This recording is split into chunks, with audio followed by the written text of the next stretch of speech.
Starry-eyed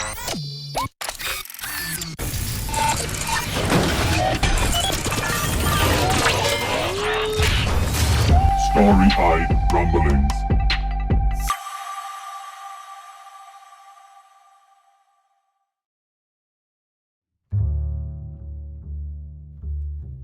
Alright, we have set sail, and by we, I mean me, and I mean Yell. Although Yell is nowhere to be seen right now, as I stare out into the wavy greenness of this particular sector, as we are currently recharging the E-Drive. The new dynamic duo of me and Yell is working. Well, I don't know if it's actually working. Really, Yell has proved to be quite elusive, even on my small ship. Spends most of her time in her new room, which was a storage cupboard till very recently, and we don't actually speak that much. At all. Sometimes, some days just go by and I don't even see her. I presume some days she may be pouring drugs into her eyes. I didn't have it within me to enforce the rule of no drugs on my ship, given that I was pretty sure if I said no drugs on the ship, she would have stayed on Yumma's estate. And as much as I like the hermit life, not gonna lie, even having a drug addicted fellow human that doesn't talk very much is actually very nice. It is comforting to know that there is someone else lurking about on the ship. So for the moment, for completely selfish reasons, well, no, not selfish. I hope that slowly, bit by bit, Yell will stop pouring drugs into her eyes if we are able to find her the type of help that she responds to, which clearly is not me at present. Anyway, as I look out into green exterior of the ship, into the forge, where Viridium's light glows green, it gives me time to contemplate things. Like what I'm gonna name this ship. When I bought it, it didn't have a name. Well, it had a serial number of, well, I don't think they call it a serial number, but had some sort of code, which didn't seem very personal for my ship, which is my abode. And then I figured once I get to Yumma's estate, I'll have plenty of time to sit peacefully and quietly and contemplate a meaningful name. Anyway, it slipped my mind, but now, on the way to Nakeng, I think that's how you pronounce it, I have time.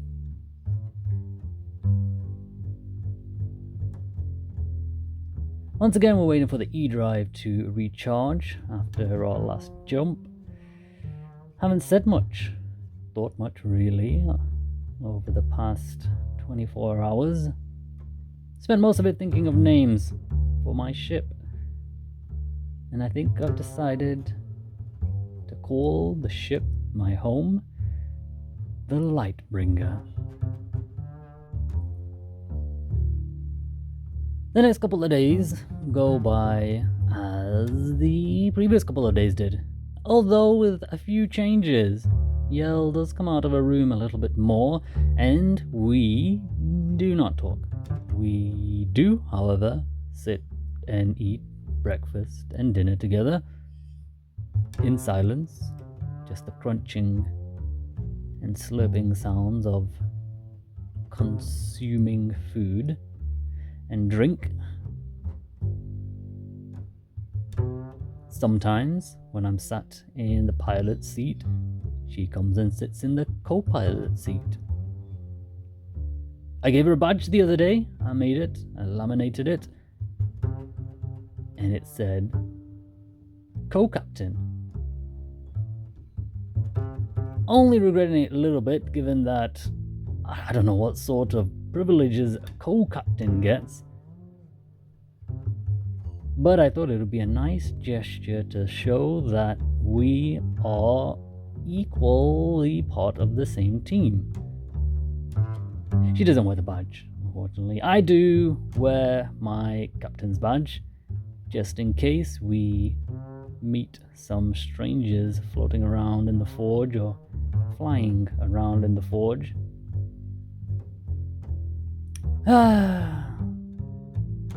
Traveling through the forge is long. I mean, there's not much knocking about in the forge. A couple of days traveling, waiting for the E-drive to recharge once more. And I think we're maybe 2 days out from Nakheng now. And really nothing is happening. Yep, it's very silent on the ship, which I do like. It is a nice change of pace from all the machinations that were happening on Yumma's estate. It's nice to finally be in my peaceful abode, and I was a little worried that it would feel very different with someone else in my abode, but Yell is very silent, as I've mentioned before, so it feels very serene. But also, I feel, although this is only the second trip that I've made through the forge in the Lightbringer, there is not a whole lot going on in the forge, or for at least vast spaces within the forge, which is understandable. It's a very big place, but still, I have to find ways to entertain myself. I considered making the badges lanyards. I also contemplated what to do in case of a mutiny. Now that we've got a co-captain of the Lightbringer, these are things as captain I think I should ponder. Although Yell doesn't, at present, seem to show signs of mutiny, mostly just comes out, eats the tiniest amount. I have to finish off her leftovers, and then sits staring out at the forge. There it is, Nakheng. I can see it. Yep, there it is. A big ice ball. It's an icy planet. Just looking at it makes me chilly. On approach, I realize that Nakheng is actually not habitable, or not currently habitated, and actually the outer planetary ring is where the settlement is, and it is going by the name of Vesp. At the moment, I begin to bring the ship in towards Vesp on the outer planetary ring, which is going to be quite a challenge. There's rocks everywhere here. Why on earth you would create a settlement on a planetary ring, on a rock that is part of a planetary ring, is beyond me. But this is what they've decided to do, and each to their own. However, my attention is diverted from safely landing on Vesp, or docking on Vesp's dockfront. What do they call it? Shipport? Regardless, my attention is drawn just off to the side of Vesp. This is a rock not too far away. I can see Vesp and I can see this other rock, and upon this rock there is some sort of ship that looks like it's crash landed. Take a look at it. I have no idea what type of ship it is. It is a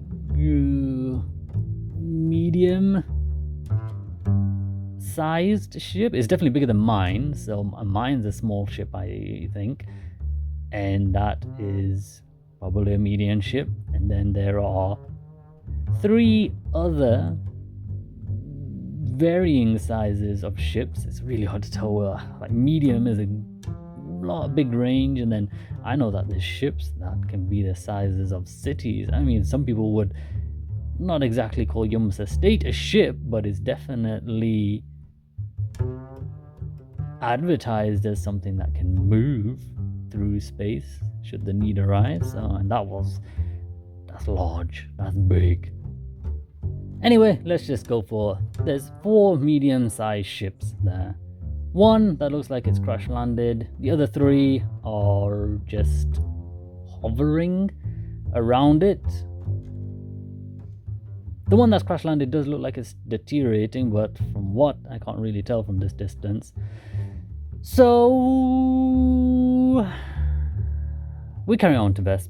We dock at the ship yard? No, that's where you build ships.